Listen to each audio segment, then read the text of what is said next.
Since I did my review of the AKK Alpha 10 10-watt VTX, just had so many questions about how hot does it actually get.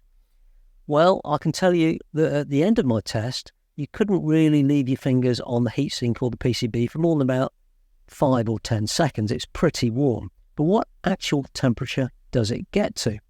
Well, I'm going to use my digital thermometer here. I've got the Alpha 10 on the bench and it's running there. Let me see. It's on, well, that flashing means, so it's on race band 8 and the flashing 5 means it's on the full 10 watts. If we look at the power supply, we can see that that's on 12 volts. It's taking 2.63 amps. So let me use this to try and see what temperature that's getting to. So if I hold that on there, on the front face, that says 117. So let me see if I can show you that. That's 117. That's pretty warm. So let's try the same thing on the heatsink at the back.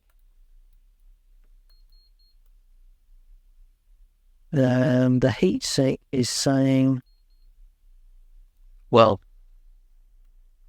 that says 75.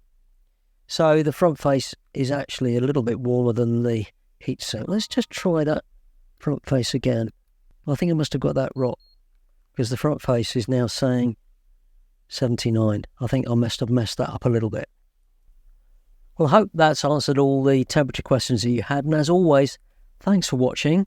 And if you found that useful, why not give me a thumbs up? And if you're new here, maybe subscribe for more videos like this. And if you're on Facebook or Instagram, you can follow me there as well. Thanks for watching, and I'll see you next time.